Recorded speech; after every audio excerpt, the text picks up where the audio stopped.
Great man of India, Kabir. The 15th century, which covers the main period of Kabir's life, was marked by disorder and great social agitation. Muhammad bin Tughlaq left the Islamic Empire in India in a state of chaos, reducing the people to a state of great poverty and misery. Through his maladministration and fanatical religious intolerance, he left behind him a country in the grip of famine, plague, and rebellion.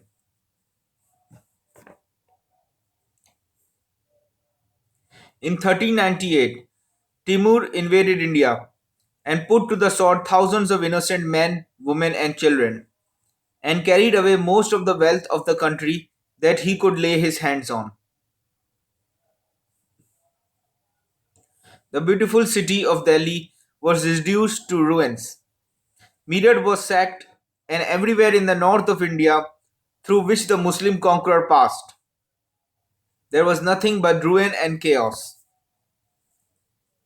Hindu India was not shown the beautiful side of Islam.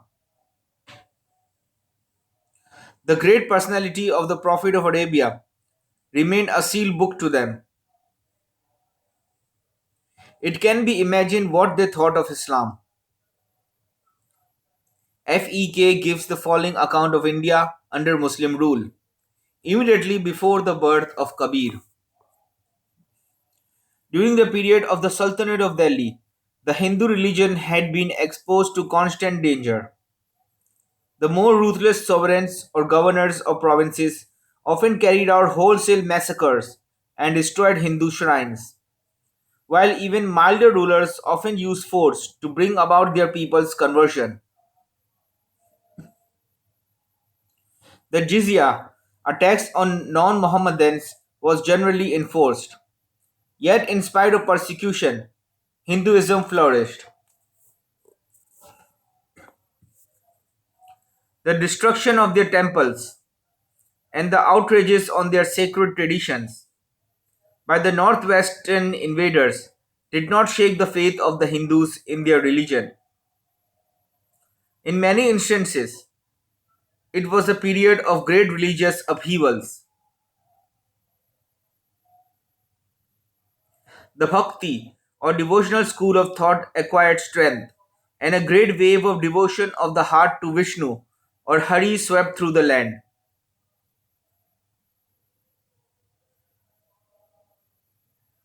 Shankaracharya, the supreme exponent of Hinduism, had stressed the importance of bhakti as a means to purify the heart. But his main theme was knowledge or gnosis, which alone, according to the Vedic doctrines, leads to the inner enlightenment and ultimate deliverance of the soul from the bonds of nescience. Ramanuja, a southern teacher of great erudition and a monk of pious character, developed the school of devotion in his commentary on the Upanishads, the Gita, and the Vyasa Sutras. His doctrine is called Vishishtadvaita or qualified monism, according to which the universe is the body of God, and the spirit animating the universe is the essence of man. Even in the final reunion with Hari, the spirit retains its individuality. Sri Krishna, the teacher of that most wonderful scripture, the Bhagavad Gita, and the cowherd of Vrindavana, is regarded as the supreme incarnation of Vishnu. Ram, the ideal man and king, is also regarded as an incarnation. Man loves his personality and clings to it with tenacity. In Krishna and Ram, the Hindu mind found the very ideals of perfection and wisdom that it loved.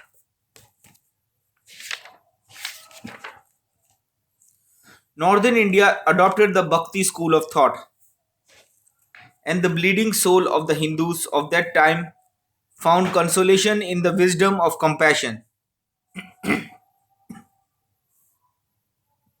benevolence, and self surrender to Krishna or Ram. Man, woman, and children found aesthetic, moral, and spiritual food in the personality of Krishna. and received the spiritual upliftment and ecstasy which made them forget the horrors of their environment, and in some cases brought real and abiding peace to their hearts. What more does the spirit of man need? Poets of outstanding ability and of a cosmopolitan outlook on life sang of Krishna and Ram in their sweet and immortal songs in the Hindi language, the language of the masses. Many of these spiritual singers were contemporary with Kabir, and it is certain that the child Kabir, born in 1398, heard these sweet devotional lyrics when he was rocked in the cradle by his mother. Vidyapati, Umapati, Mirabai, and others poured forth their burning love, pure as the waters of the Ganges and the Jumna, and men of every walk of life took up these songs and sang of Radha Krishna and Sita Ram. The school of Bhakti abolished the rigid caste rules, and it was commonly held that anybody who worshipped God belonged to God, irrespective of his caste and birth. जत पंथ पूछे ना कोई, हर को भजे सो कर का होए. A shoemaker, Rai Das was hailed as a saint and worshipped by all on account of his self transcending love of God. The Hindu saint whose influence molded the life of Kabir was Ramanand. A great teacher was Swami Ramanand. His holy life was a source of inspiration to many. Among his disciples were numbered Sena, a barber, Dhana, a peasant, and Raidas, a leather worker. Having traveled through northern India, teaching the doctrine of devotion, karma, reincarnation, and personal piety, Ramanand lived in the holy city of Kashi, Benares, where Kabir was a child. Hundreds flocked to him every morning to join him in his devotion. One of the results of the contact of Hinduism and Islam was the development of the Sufi school in Islam, which was free from fanaticism and had a close resemblance to the system of Ramanuja.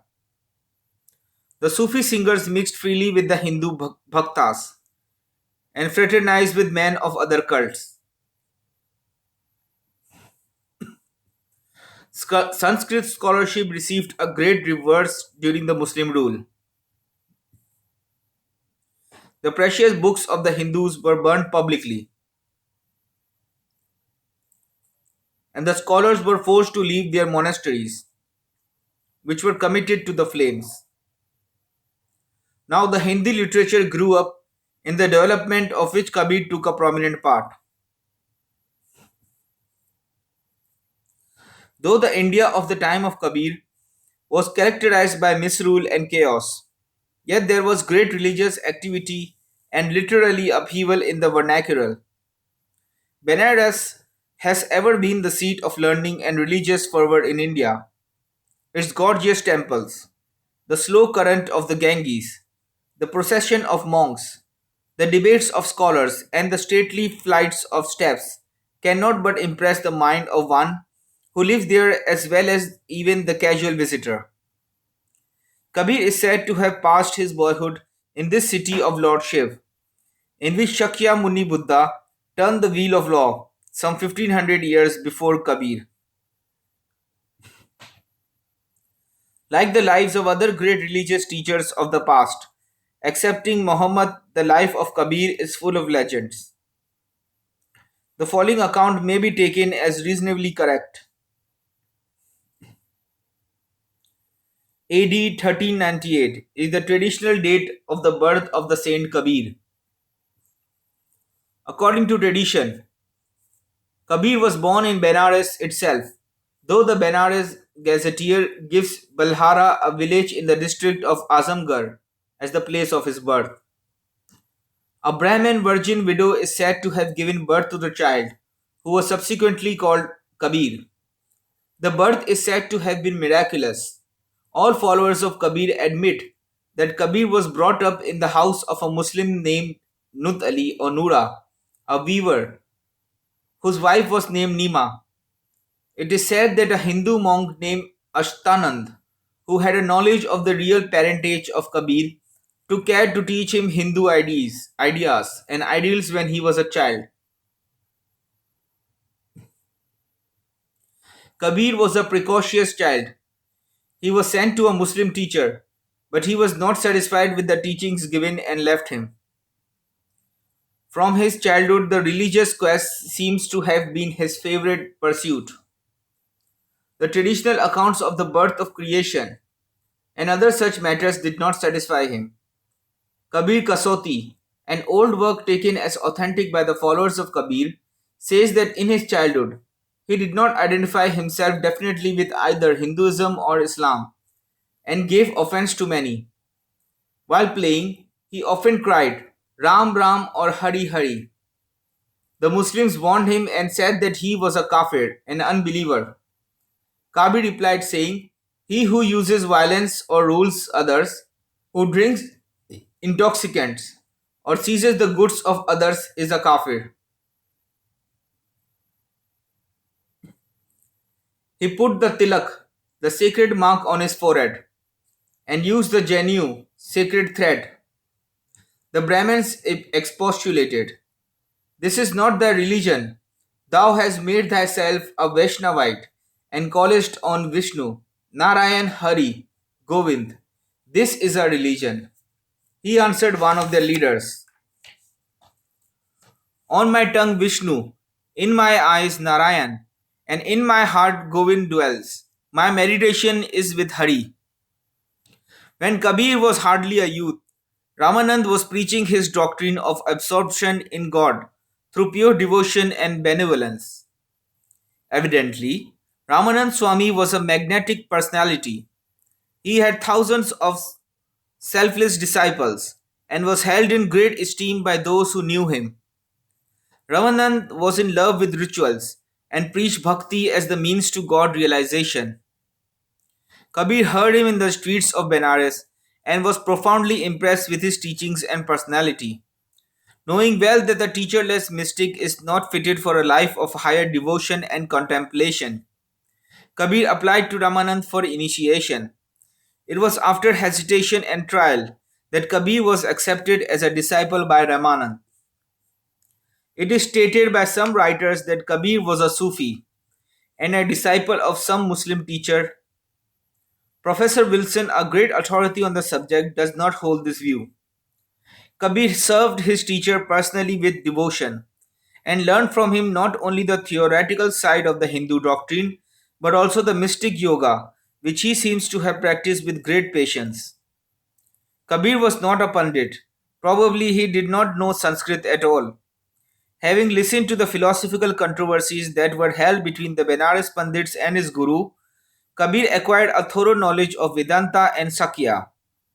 In his private life, Kabir continued to work as a weaver, spending a part of his earnings on charity and hospitality to the sadhus and part on Nura. Once he mysteriously disappeared for a while, then suddenly reappeared, full of light, peace, and joy. Kabir married a woman named Loy. Her name figures in many of his songs.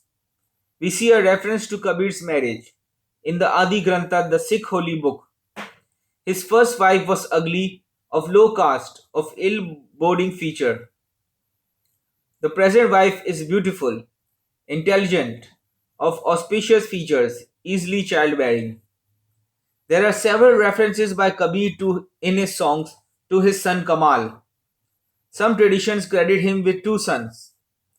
During the early days of his devotion, Kabir encountered much opposition from his family. His mother often reproached him with neglecting his work and insisted on his giving up his religious devotions and study.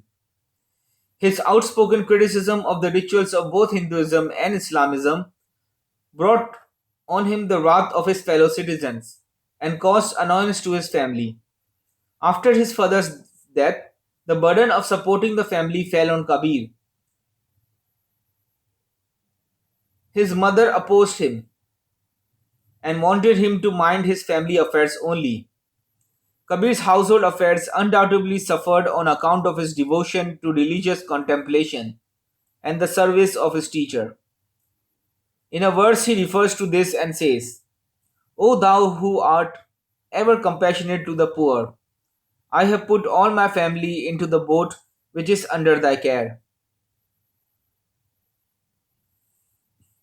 In another verse, Kabir makes the following reference to his mother. Kabir's mother is distressed and wept, saying, O God, how shall I support my children? Kabir had relinquished weaving and has made God's house his only support.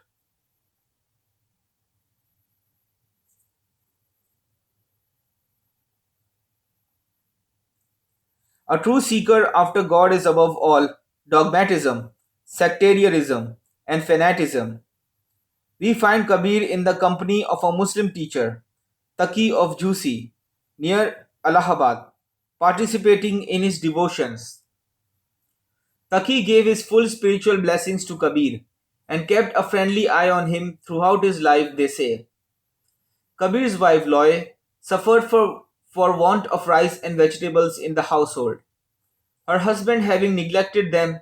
In fact, Kabir was passing through those mystic experiences in which the worldly objects seems to receive no attention from a mystic.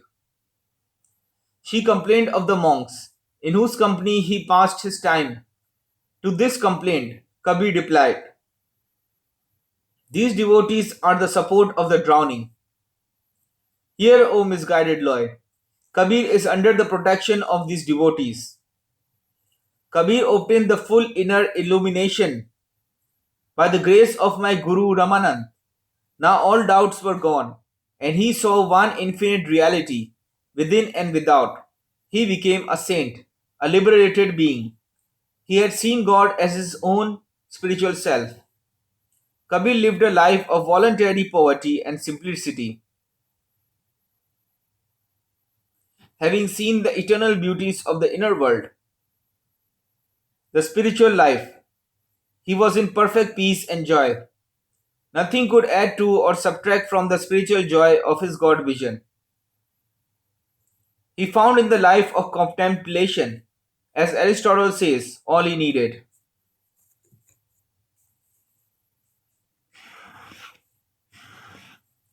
The following song is noteworthy. Kabir says, I have neither a thatched roof nor hut, neither have la house nor a village. I think Hari will ask, Who art thou? I have neither caste nor name. I have never been acquisitive. Thy name alone, O Hari, is enough for me. Kabir says, My heart is full of happiness. Though Kabir lived in poverty, he treated his uninvited guests with hospitality.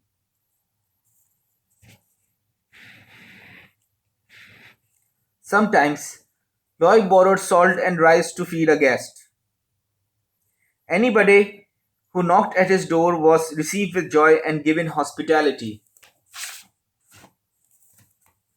To a certain section of the people, Kabir was an impostor, and they treated him with contumely. Sometimes Kabir was called a thief, panderer, and dancer. He says, O Ram, thou art my only refuge. I have no need to bow to any man. I am free from fellowship or partnership with anyone. Honor or dishonor are just the same to me. Kabir says, The honor of Hari is real. Oh, give up all and praise only Ram. Tradition says that Kabir traveled far into Central Asia and met many Muslim teachers there, but there is no historical evidence to establish this. In the following song, we find a reference to his intended visit to Makkah. I was going on a pilgrimage to the Kaaba. On the road, the Lord went with me. The Lord began to quarrel with me. By whom has this pilgrimage ever been ordered? Kabir traveled extensively in India. Many followed him. A few became his disciples. When he was in Gujarat, a Raja called Solanki went with his Rani to do honor to the saint and begged the blessing of a son. Kabir replied in the hymn, The world is so mad that no one cares for devotion to God.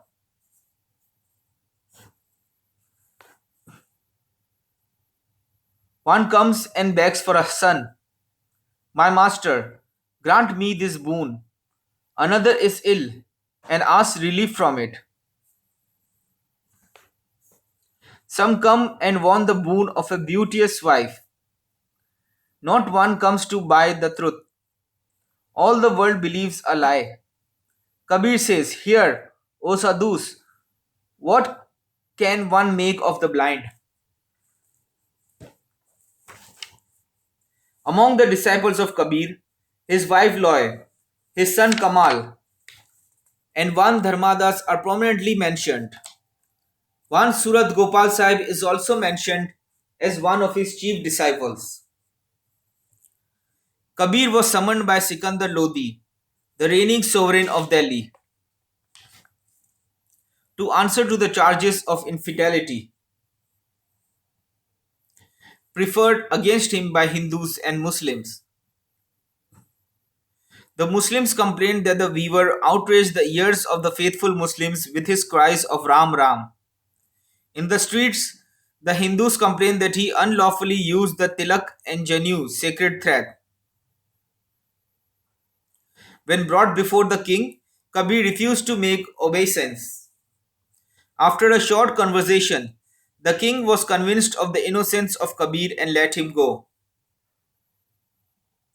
But his enemies remained unsatisfied. They approached Taki, who had influence over the court, and Taki pronounced Kabir a political danger, hated both by Hindus and Muslims. Charges of moral turpitude were also made against the saint. It was said that he associated daily with low caste reprobates and women of bad character. Kabir was again brought before the king, and it is said that a few of his close associates were among his accusers. Kabir was fearless, and without any bitterness towards them. Death or life is the same to one who has known God. Kabir's answer to the charge of immortality is as follows in his own words: That I know all to be one. What cause of grief is dead to others?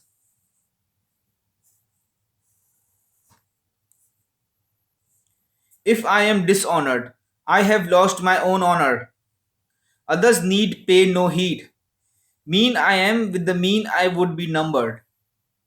For honor and dishonor I care not. He whose eyes are opened, he will understand. Kabir says, honor is based on his renounce. All else sing only Ram.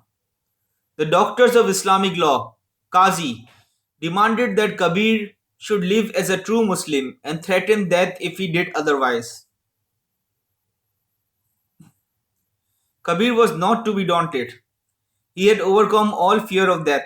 He answered, Know only one Lord animating the hearts of both Hindus and Muslims. He is not the monopoly of either of them. I worship Him. In any form I see Him.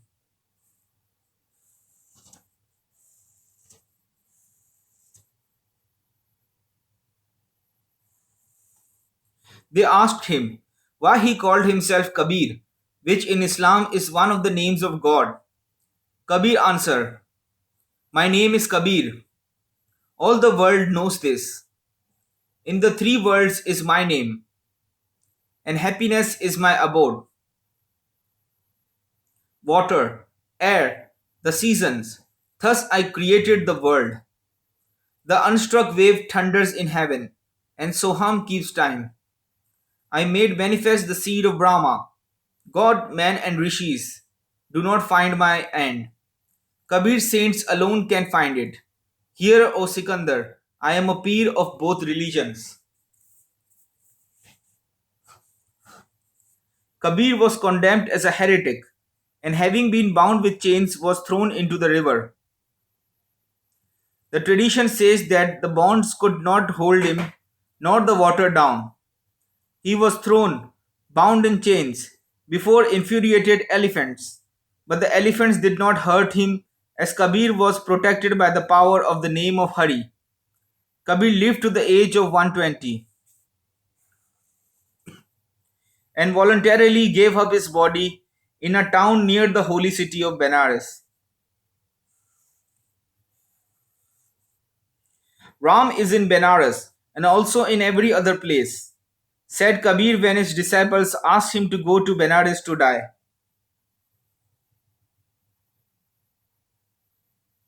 Tradition says that a dispute arose as to the disposal of Kabir's body between the two rivals, Hindus and Muslims. An appeal to arms seemed imminent. A passing holy man appeared and bade the rivals to raise the sheet that covered the saint's Kabir's body. They did so, and to their great surprise found beneath a heap of fresh and fragrant flowers. Kabir wrote in Hindi, an offshoot of Sanskrit. Evidently, he was not versed in Sanskrit, which was long before Kabir a highly developed language. Kabir's Hindi is simple, and his style is attractive. He invented many new meters and wrote verse in so graceful and following a language that we can call him one of the fathers of Hindi poetry. The great Hindi poets Keshav Das, Surdas, Tulsi Das, and Bihari Das, who compare favorably with Dante and Shakespeare, were indebted to Kabir. Most of the verses of Kabir are hymns of devotion, mysticism, and discipline. He seldom uses flowery language like the great Chinese poets of the Tang and Sung periods. Kabir is a poet without making efforts to be one. In his simple, natural way, poetry flows from him like water from a fountain. Kabir rises to great heights when he tries to describe the indescribable spiritual experiences. On this tree is a bird. It dances in the joy of life. No one knows whence it is, nor what the burden of its music may be. Where the branches throw a deep shade, there does it have its nest, and it comes in the evening and flies away in the morning, and says not a word of that which it knows. No one can tell me of this bird that sings within me. It dwells within the unattainable, the infinite and the eternal, and no one marks when it comes and goes. Kabir says, O brother Sadhu, deep is the mystery. Let wise men seek to know where rests the bird.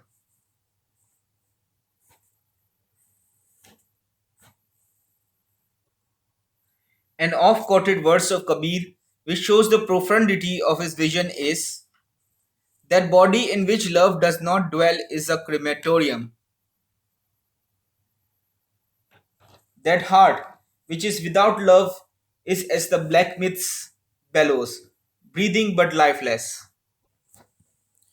In some of his songs, he is rugged like Walt Whitman and very unconventional.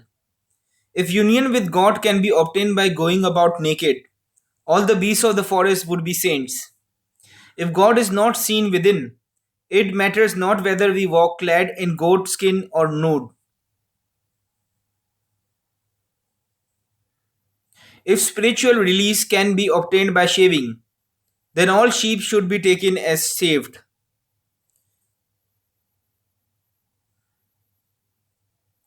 If continence leads to God vision, then all eunuchs are saints.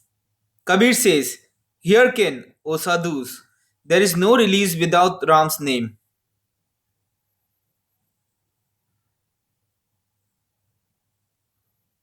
Kabir was a great singer, dressed as a poor wandering devotee, drunk with the love of God. He used to go about with a hand drum, pouring forth his heart in his songs. He composed thousands of songs, many of which are orally known, but not yet included in any anthology. Many of the songs attributed to Kabir are not his. Some Punjabi songs are credited to him, but it is very doubtful whether Kabir wrote in that dialect. The songs contained in the Bijak of Kabir are his own composition. Kabir Kasoti is taken as one of the genuine works of Kabir. Most, if not all, of the Sakis or rhythming couplets conveying the inner realization of the saint, are his own. The couplets are of unsurpassed beauty. A few of them are given below. A guru should be as a knife grinder, removing the rust of a lifetime in an instant. My lord is a great trader. In merchandise he deals, neither weights nor scales he needs, but in his own hands this great world he weighs and feels.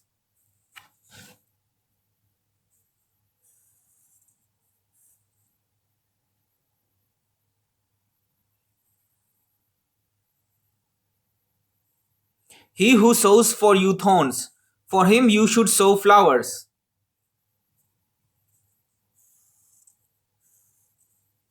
You will have blossoms at the time of spring. He will regret to find thorns. He may drink the cup of love who gives his head to God. The covetous cannot give all, but only take the name of love. The tree does not keep its fruit for its own use, nor the river its water. For the benefit of others has the sadhu incarnated as man. The gardener comes to the garden and seeing him, the birds cry out, the full blown flowers are culled today, tomorrow a turn will come. Kabir had four chief disciples, and eight more to whom he imparted his inner teachings. Each of them has composed songs, attributing them to Kabir. It is therefore not easy to say which of the songs credited to Kabir are by him.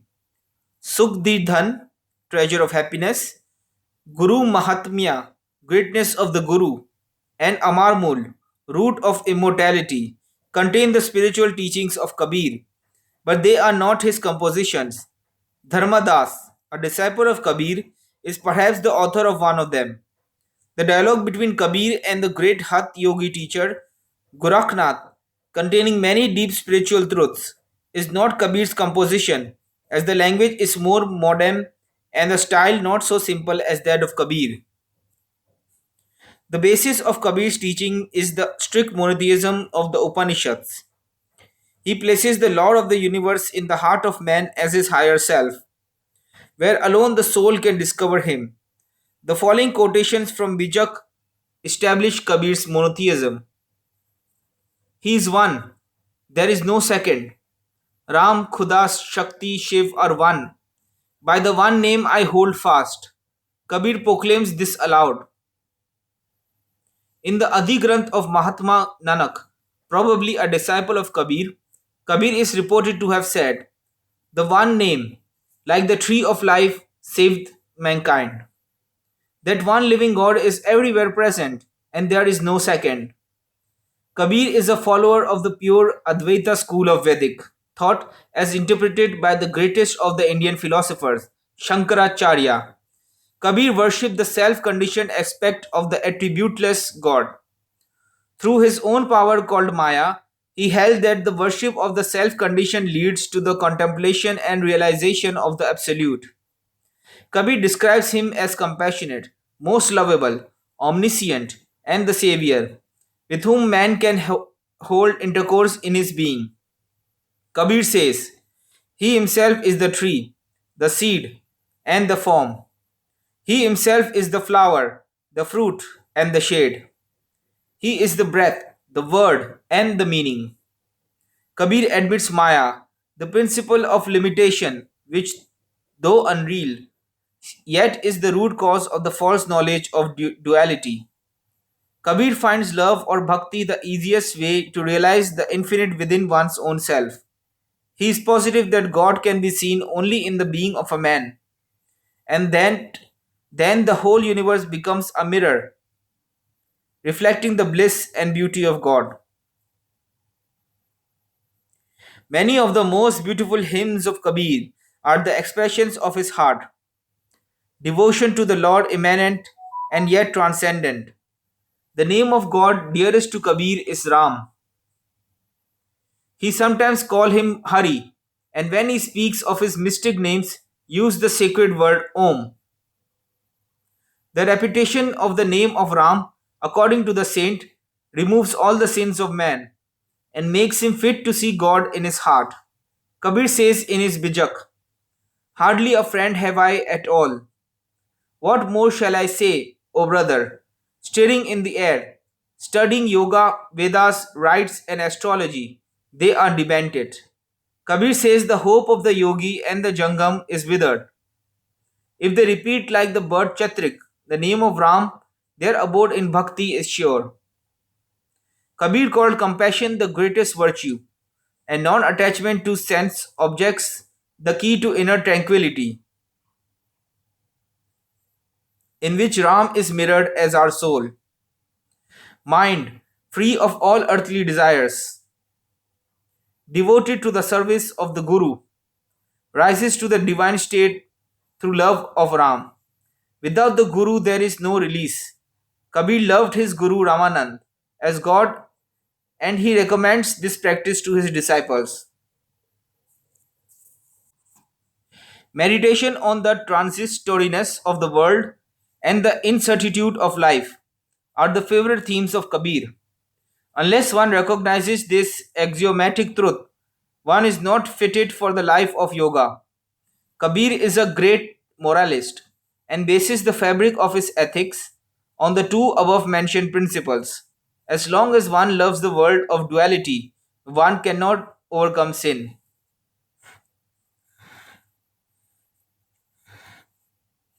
Kabir describes the six chakras, centers of consciousness, in the human body minutely and advises a yogi to meditate on the name of Ram in the chakras.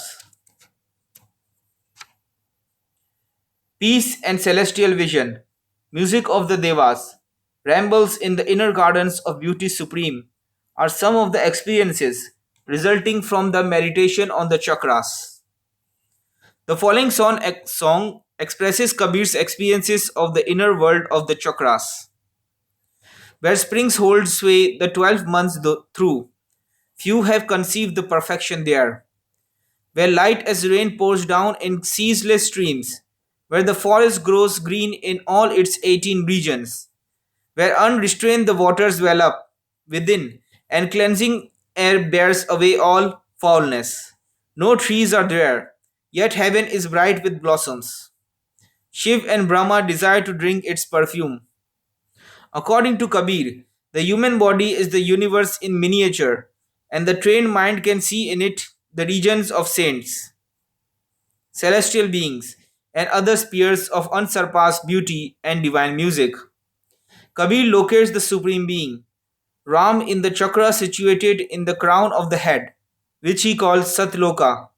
It may be stated that all this is described in the pre Buddhist mysticism of India. Unlike other Hindu saints, Kabir condemns idol worship and sees no meaning in rituals and pilgrimages. He has little patience with asceticism either. No wonder he incurred the hostility of the Orthodox by his sharp condemnation of the outer practices of Hinduism. He did not favor the Muslims either and condemned their namaz and recitation of the Quran.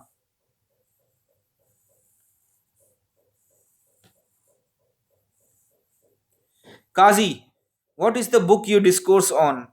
Are you not jangling and wrangling always? Nothing of wisdom do you know. Leave these distractions. Meditate on Ram, O foolish mind.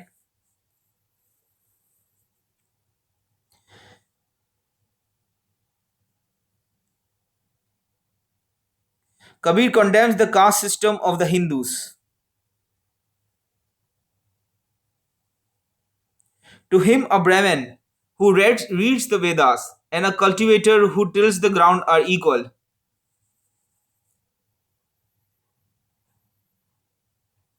All mankind is one family, and God is the supreme head of it.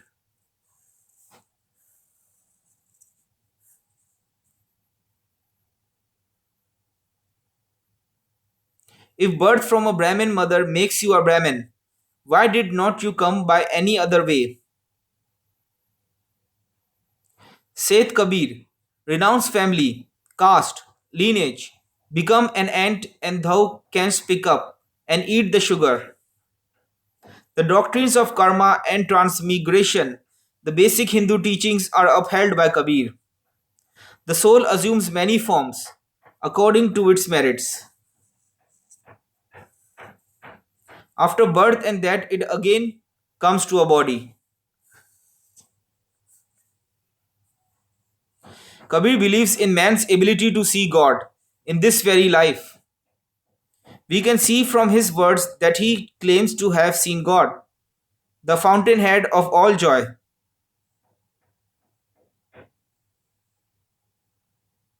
Truth and beauty. Here is the personal testimony of Kabir as translated by Tagore. I have known in my body the sport of the universe. I have escaped from the error of this world. The inward and the outward are become as one sky. The infinite and the finite are united. I am drunk with the sight of all.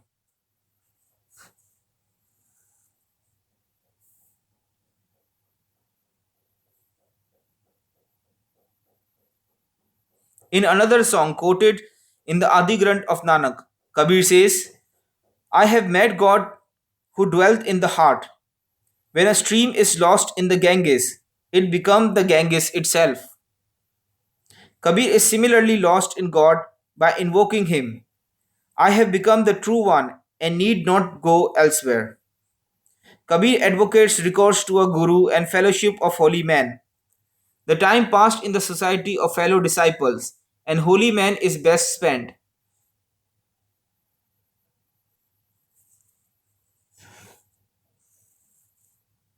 It is essential that we should avoid the society of the worldly minded and cultivate fellowship with the spiritually minded.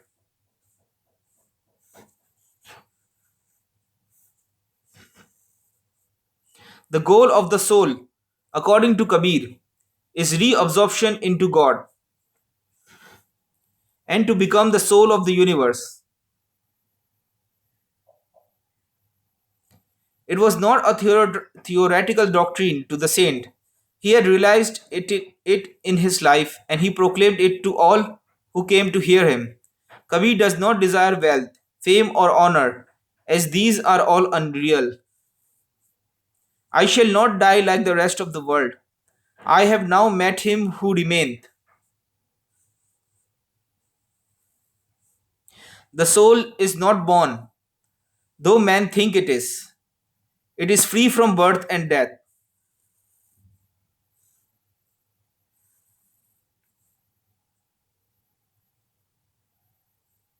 When the idea of birth and death departeth from man's mind, he shall forever be absorbed in God.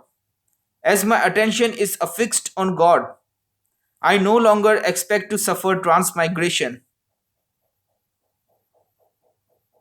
Even in life, I am absorbed in the infinite.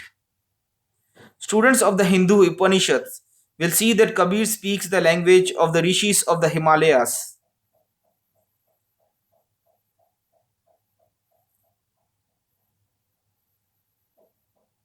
Students of the Kabir is one of the rare Hindu saints who speak the language of the Quran and he quotes approvingly many of its teachings.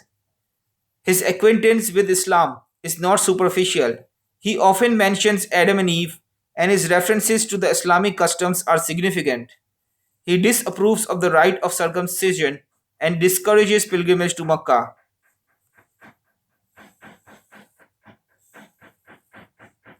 They fast all day. At night, they slaughter the cow. Here, murder their devotion. How can this please God? O Kazi, thy one God is in thee. Thou beholdest him not by thought and reflection. Thou gainest nothing by reading and study. O madman, since thou regard him not in thy heart, if thou prays with deception in thy heart, what avail thee thy pilgrimage to Makkah? Whether Kabir founded the order called Kabir Panth is open to doubt. He was most anxious to see the unrighteous and the ignorant restored to the path of devotion and compassion. And he often said that the chief duty of a holy man is to help others to the path of virtue and unity with God.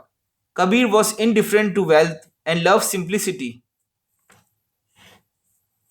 The order called Kabir Panth is rich, and the life of its chief is far from being simple.